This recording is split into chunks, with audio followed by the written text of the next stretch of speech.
Day 2. This would have been a dream for me as a kid, a bus that wouldn't start.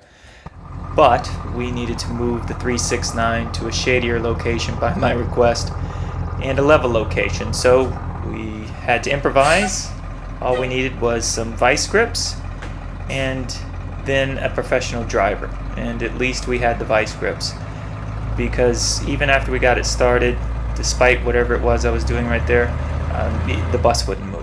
And it was because the driver, me, had left the brakes on. So now brakes are off and I still can't get it to move. So I start doing, yep, that's right. I started just shaking back and forth. And it did work this time, to my surprise. The 369 is not a sports car, so it lacks a little bit of power.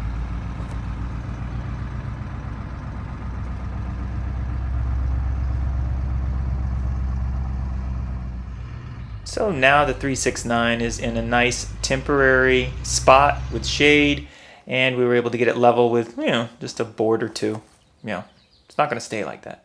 Don't worry.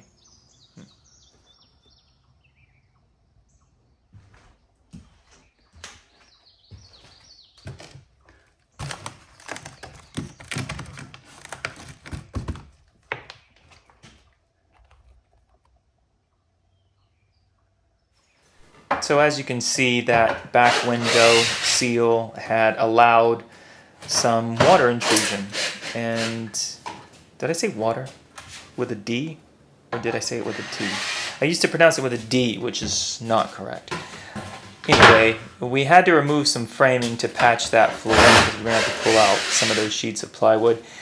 And we ended up actually just removing all the framing that a previous owner had put in because the owners of the 369, my friends, had really come up with a beautiful floor plan, and none of this was going to work. Of course not. Of course not. Water, water, water, water.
I think I I don't know have if done these it. things all need.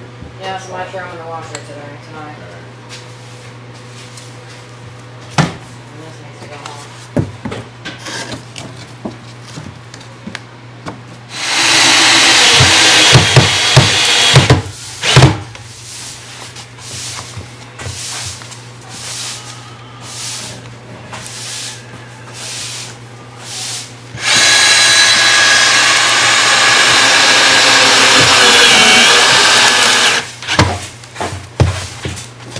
So the progress on day 2, the floor is fixed, all of it is secured. My friends cleaned the ceiling and the windows as well as the driver's area.